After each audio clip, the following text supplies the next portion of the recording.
Well, good morning.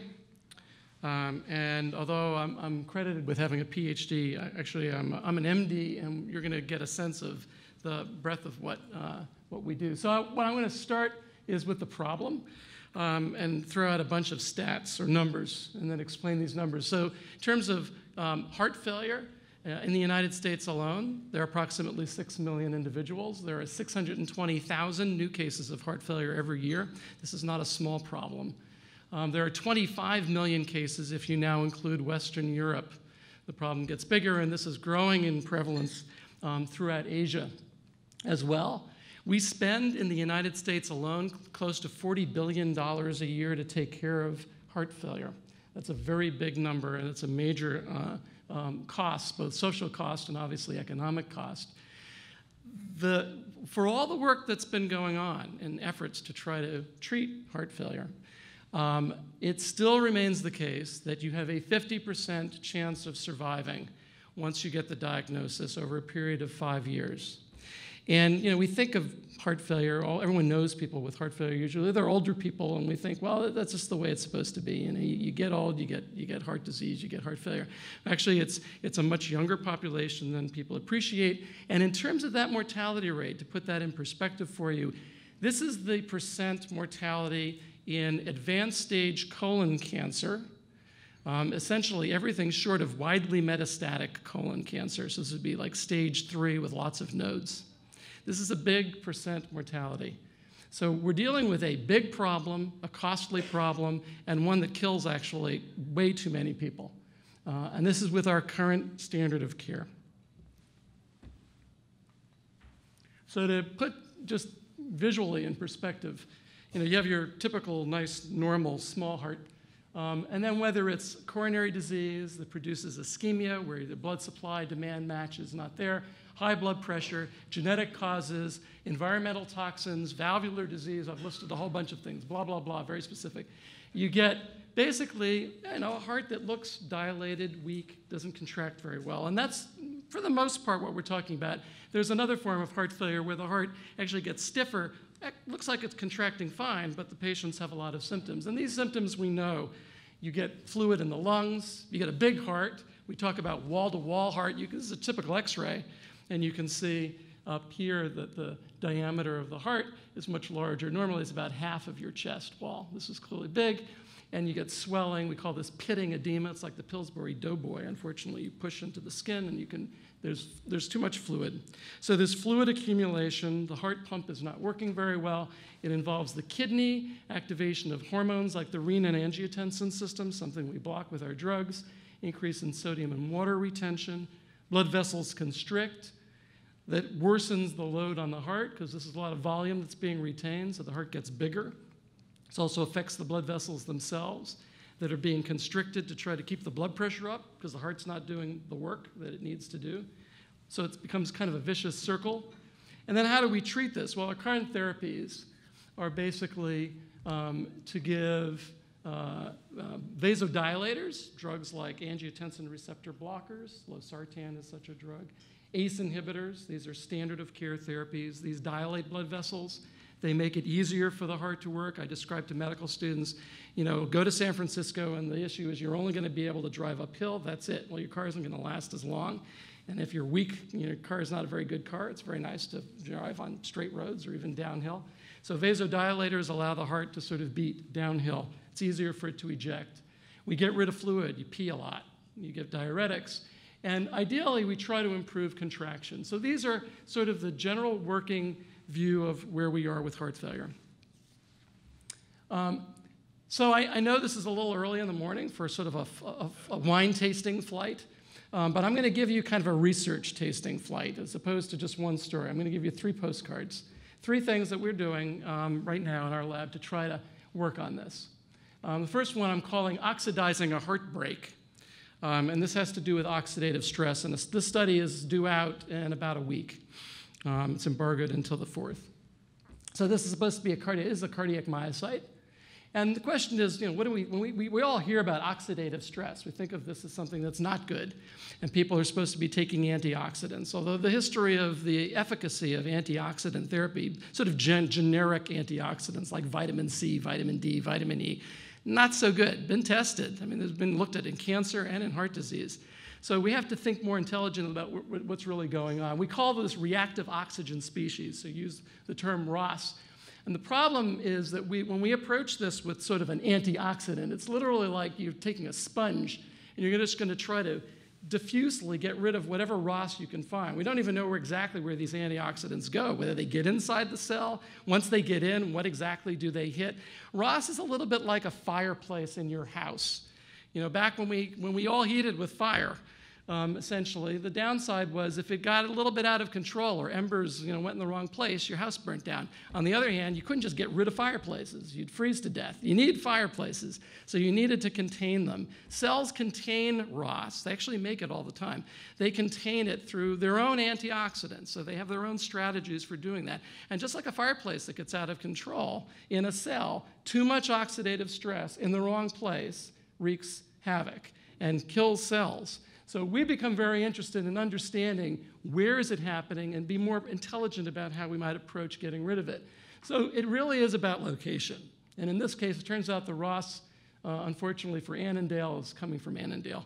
So we need to get better targeting. And what we've been doing in our lab is really trying to understand what is getting oxidized, what critical proteins might be then better targets for antioxidant therapy, what I'll call intelligent antioxidant therapy. So in biology, just like your car, there are things that accelerate and drive it forward, and there are things that serve as brakes. And in the case of oxidative stress, neurohormones like adrenaline, renin-angiotensin, cytokines that occur with inflammation, mechanical stress like high blood pressure, all of these things stimulate oxidative stress in the heart. What might get rid of it? What's a brake? And is there a way to really leverage this brake? And the brake that my lab's been studying now for quite a while is called protein kinase G, one of a huge family of kinases. That's all it does. I expect you to know this.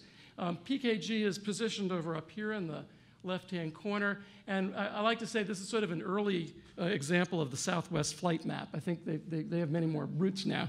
But fundamentally, PKG does interact with a lot of these critical signaling proteins, kinases, phosphatases, all of which, frankly, I could give you the paper and the name of the individual and/or labs that are studying exactly that enzyme because they're trying to block it some other way because it turns out when it gets upregulated too much, it's bad. PKG can hit a lot of these things. It's kind of a natural brake. The problem is that we've recently discovered is it gets oxidized. And when it gets oxidized, it doesn't work so well. That's why I said oxidizing a heart brake. And we're trying to better understand then what that means. So here's the protein. Protein actually has two identical units. And there's a cysteine, a single amino acid.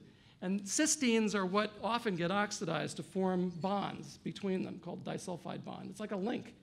And the problem is this molecule has a region right at the same place we call a zipper, because it functions like a zipper. It pulls things together and it allows this molecule to bind to other molecules.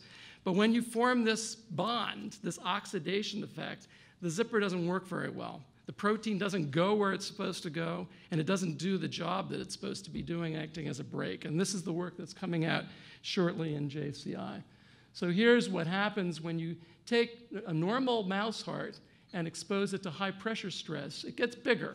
This is an echo, but you can see the wall is getting bigger, and it's not contracting as well. If we have a mouse where this protein has been mutated, so it only expresses this protein, it can't be oxidized. We changed the cysteine. We substituted it with a different amino acid. The heart's much better. Not allowing this to be oxidized is a good thing. Here's left ventricular mass, hypertrophy, we call it. This is the control group that's getting big heart, and here's what happens if PKG can't be oxidized. And the answer, as I suggested early on, is its location. PKG that can be oxidized, and here we're using just hydrogen peroxide to oxidize it. We can do this in a dish. It's very diffuse throughout this heart muscle cell that you're seeing. But if it can't be oxidized, it goes to the membrane, outer membrane, where there are a lot of critical signals that are coming in from the outside that it can block.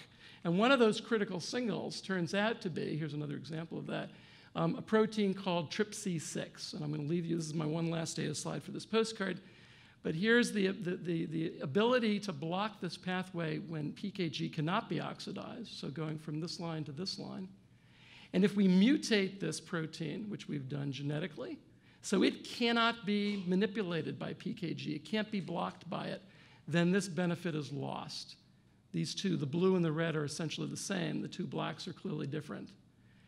So this is PKG going to some place, because it's not oxidized, hitting something that it needs to hit to protect the heart muscle cell. It doesn't do that well when it's oxidized. It does it much better when it's reduced. And why do we care? So what's so big deal about TRPC6? Well, turns out it's one of the major regulators of fibrosis everywhere. It's also a major component of heart disease and hypertrophy. We just discovered this last year and reported that it plays a major role in muscular dystrophy, in Duchenne's muscular dystrophy, in terms of the abnormalities of the muscle response to stress. We think this is working in the skeletal muscle too. And PKG now looks like a potent way to actually block it if we can prevent this oxidation, whereas drugs against TRPC6 are, at this point, still very difficult to find that are selective and you can use in vivo. All right, second postcard, a weird story, pacing things back to health. So I was very involved in cardiac resynchronization therapy, the first pacemaker therapy that started in the early 2000s, was approved in the US in 2002. This is a therapy where you've got hearts, dilated hearts, where there's a conduction problem. So one side of the heart is not getting activated when it's supposed to. This means that the early part contracts first, and it sort of stretches the other, and then this comes in and it stretches the early part, and you're sloshing blood back and forth inside the heart instead of ejecting it to the body.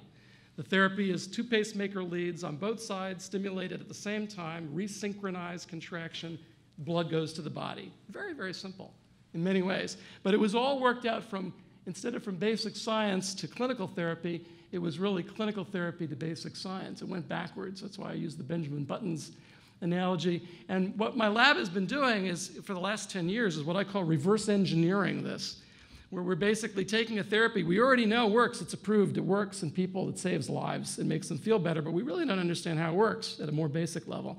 Can we go backwards and dissect out mechanisms that we could then use to other people, and patients who don't get this? So that's what we've been doing. And this is just the idea of biventricular pacing. So as was nicely editorialized or summarized in New England Journal earlier last year, a study of ours showed for the first time that, in fact, resynchronizing a heart makes very profound changes inside the heart muscle itself. So the ability of heart muscle proteins to respond to calcium, very basic principle of how force is generated, gets better. And that's shown in this slide from the paper, where what you're looking at is the amount of force a muscle can put out versus how much calcium it's being stimulated with.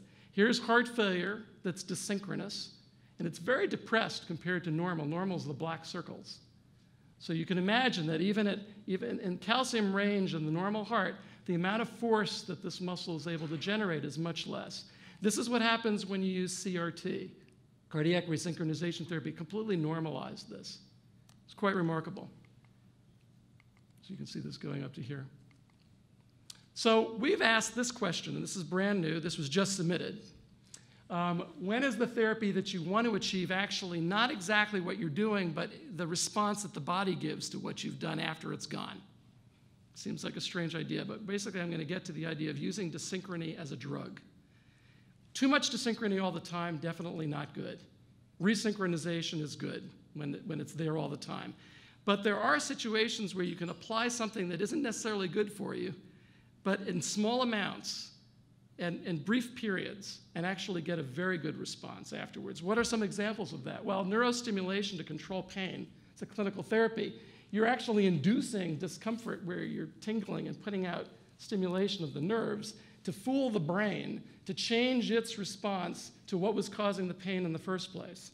Another example is immunotherapy. We vaccinate, and we can use viruses that could actually damage you at a higher dose, and if we gave it to you all the time, you'd get polio. Except that we're obviously interested in eliciting a biologic response that is going to secondarily actually protect you.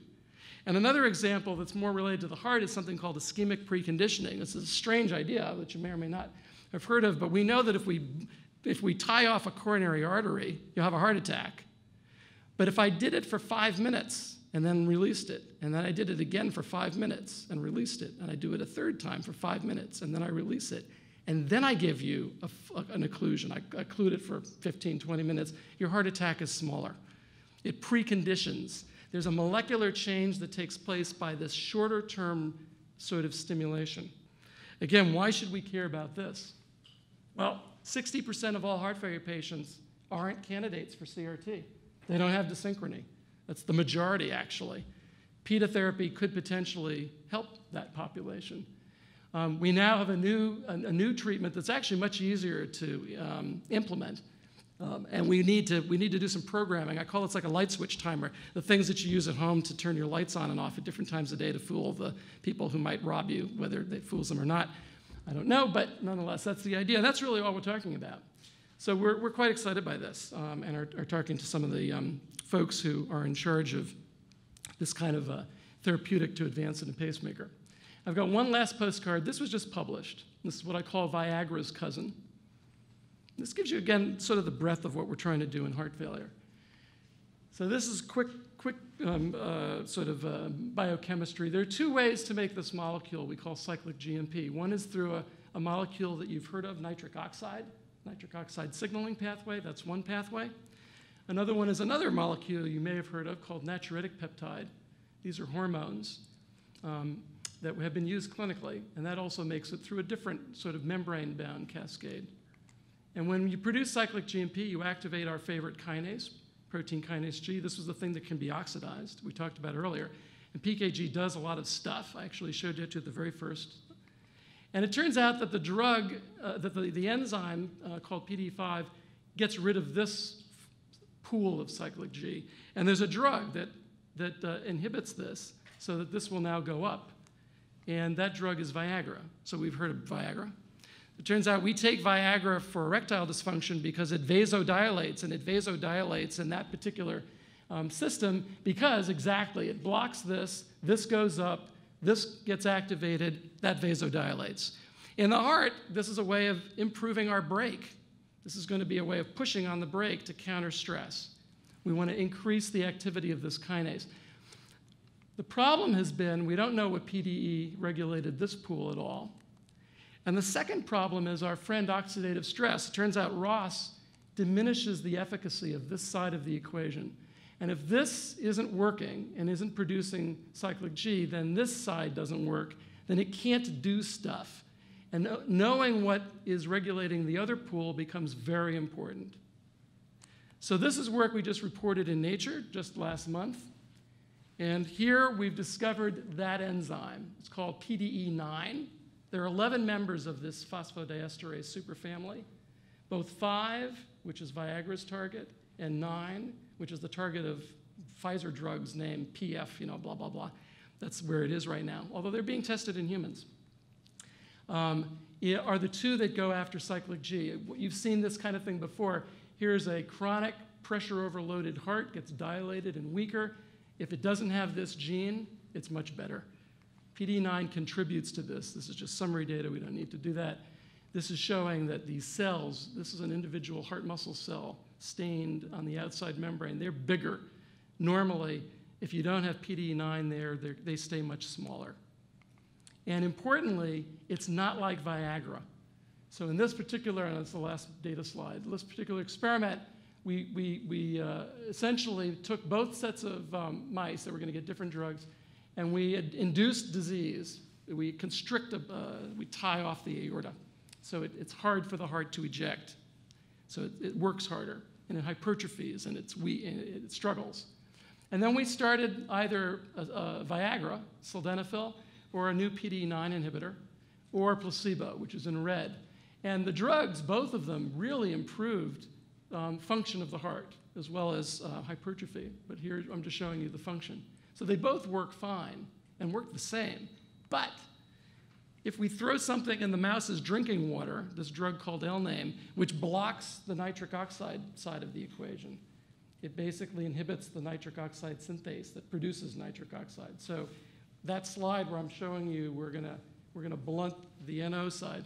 Then sildenafil, which is the PDE5 inhibitor, now in black, doesn't work. It's just like placebo, which is in red. whereas the PDE9 inhibitor still works and works very well. So this is the other side of that equation. Previously totally unknown, brand new discovery, has a lot of implications actually. And one of the main reasons why we're excited is it's markedly upregulated in humans. This is human heart. This is dilated cardiomyopathy, weak heart. And this is a form, the other form I mentioned, where the hearts don't look weak. They get thick, they contract fine. It's half of all heart failure. We call it heart failure with a preserved ejection fraction. It's a terrible name, but it basically means when you look at it, it looks fine. And yet the patient gets short of breath, gets fluid in their lungs, and we have no evidence-based therapy for this. Half of all heart failure worldwide. And it turns out PDE9 is very upregulated in these hearts. This is all human. So it theoretically will be a very good target in this population for which there's no therapy. So again, why are we excited? This is a big new area for which we have no treatment, and it looks like we may have found one. Another one actually relates to postmenopausal women. Women use estrogen to trigger the nitric oxide pathway when they have estrogen. When you lose estrogen, you lose that capability. You have to make up for it. You have to essentially do what guys do because they never had it to begin with. It takes time. And in fact, PDE9 inhibition may work much better in this setting. PDE5 inhibition, in a paper we published maybe about a year or so ago, doesn't work very well if you remove the estrogen signal if you're female. So this is another angle where there may be a sex difference that will benefit women going after PDE9. So that's it. You got your flight of research stories, and I'll thank you.